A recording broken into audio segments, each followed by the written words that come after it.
and he took upon a special mission to go to South America, to the land of the Aztecs. And when he went from Egypt to South America, he had a small spacer ship, and when he landed with his spacer ship, of course it was very impressive with the local Aztecs, and they regarded him as a god and a great leader. But he ran into another man there similar to himself of great power, which I can't begin to pronounce. It's spelled Huizilopochtli.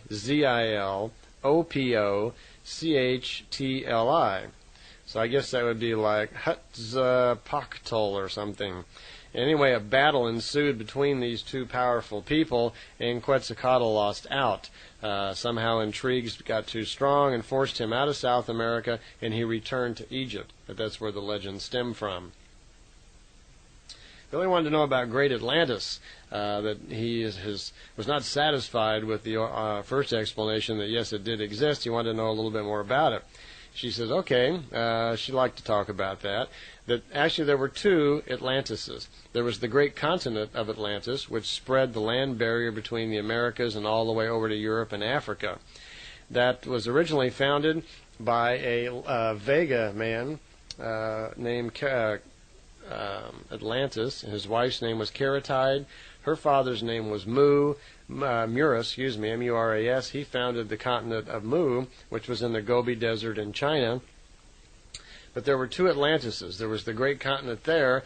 His wife, Caratide, started like a smaller colonization of Atlantean people in the area we now think of as the Mediterranean Sea, around the Santori Islands, or Santori area right in there. And she says what happened was that when Atlantis finally fell during the Great Wars, that small Atlantis lived on for almost 6,000 years, some of the people who survived that. But there came a time when, which was 3,500 years back, when the great destroyer comet came close to Earth, had Venus in tow. Once again, it pulled Venus out of its orbit, and it came close enough to the planet that it caused great destruction here on Earth. Mostly, at the side of the planet, the Mediterranean side, was facing the great comet when it went by, and it pulled all the water out and caused waves up to 200 meters high, flooded all over Egypt, Crete, and Syria. Volcanoes erupted, the ocean floor was broken loose, and most of those small islands, the Santori Islands, sunk below the sea, and most of the inhabitants that had survived there in Little Atlantis died out. Crete at that time was called Minoa, M-I-N-O-A.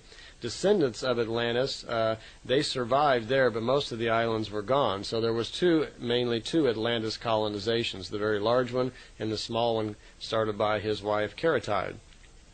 Mu, on the other hand, was a colony of Lyrians, and there was a city under Mu in the Gobi Desert, and that's where Agharta was and still is.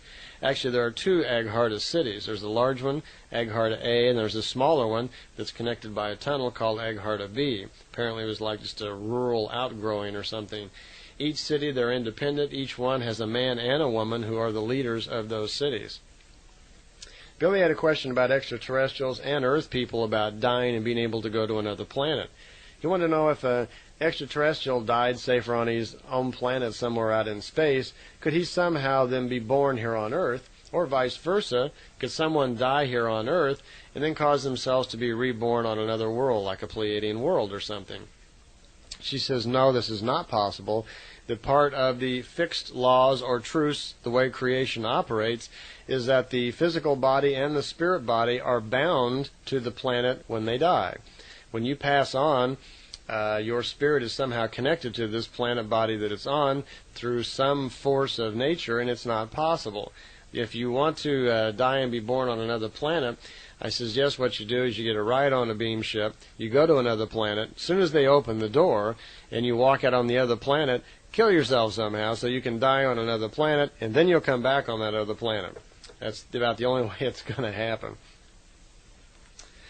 So there's really no truth to these stories we're hearing about people claiming that they're going to die and they're going to ascend to another dimension and that they're going to go on and live on another planet. It's just not possible. There was a question about colors and levels of consciousness, and this is an area I don't understand too much, but for those of you who do, I'm familiar with colors in meditation when you sink into meditation, but there are colors related to the level of consciousness, and they are called the radiation values, is what the Pleiadians call them. They don't mean too much to me, but I will put in the exhibits, I'll put a page in there listing all of the numbers, the colors, and what they mean, and they are somehow related to our levels of consciousness. So those of you who are into that, you may find that interesting. Just roughly, the first value is pink, number 2 value is violet, 3 value is green, 4 is golden red, 5 is golden, 6 is white, and 7 is blue. Questions about disease were asked, and Semyasa remarked, yeah, on the Pleiadian worlds they have some disease. They still have diseases that they get from other worlds. Some still affect their society here and there, but for the most part they're pretty much disease-free. They have learned, for the one thing, that most diseases, almost all of them, are created and caused by the way we think. And on their world now there's a far more balanced way of thinking, so they're not prone to disease to begin with. They do occasionally still catch colds and flus, things like that, which can happen to you. As far as cancer and some of our more dreaded disease, they didn't have those diseases. They were aware of how one way it might be possible to cure them through force of spirit, but she would not comment on that because she said to reveal that would reveal certain powers of the mind that we really weren't ready to understand yet, and it's better that we discover and evolve towards these on our own. One of their very serious levels of morality is that they are not allowed to interfere with our personal right to evolve on our own path of evolution. And in areas where the answers to questions actually would do that, they don't. They refuse to offer us information that would interfere with our own discovery. Again, it goes back to each person has his own truth, and everybody's on his own path of evolution.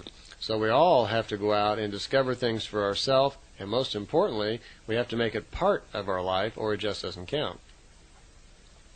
Billy had an interesting question, and I'll get more into this later on the Emmanuel tapes, but as you'll find out later on those tapes, Billy actually travels back in time and meets Emmanuel, and Emmanuel leaves something for him in the future, which Billy does find later on. That turns out to be a piece of foil, and what looks like metal foil. And Billy has taken that to the Max Planck Institute in Munich for testing to see if there was something unusual about it. Well, apparently that the foil was some sort of combination of sulfur, carbon, oxygen, and hydrogen peroxide. It appears to be calcium sulfate or gypsum. They tried burning a little bit of it. There was no smell, and it just turned to a white powder. And he wanted to know what was the origin of this almost unusual little substance, not so different than what things we have here, but where did it come from? Semyasa told him that that was a present given to Emmanuel when he was 7 years old by his real father, who is Gabriel, a flesh and blood human being from the Pleiades. That Emmanuel, there was no, I guess you call it immaculate conception. Mary was impregnated by Gabriel, and there was a normal childbirth, and Emmanuel was born just like any other living flesh and blood human being. There was no magic involved there. His father was Gabriel, a physical man, and this was a present given to Emmanuel when he was 7 years old. It was kind of like a keepsake, and it came from a planet called Alcyon. And Billy was a little surprised because Semyasa mentioned at this time, she says, this is a keepsake, and Emmanuel was just trying to find a way to leave it for himself. Billy kind of paused because every now and then they kept insinuating that he was somehow either had been Emmanuel or was somehow connected with it. And he was having a lot of trouble with this because he had no recognition, really, at that time of ever having lived a life as Emmanuel. But there was constant reference to it throughout the notes, and when we get into the Emmanuel tape, I'll tell you the rest of the story. I wanted to tell you that whole story all in one run so we could get the whole thing in. One of the other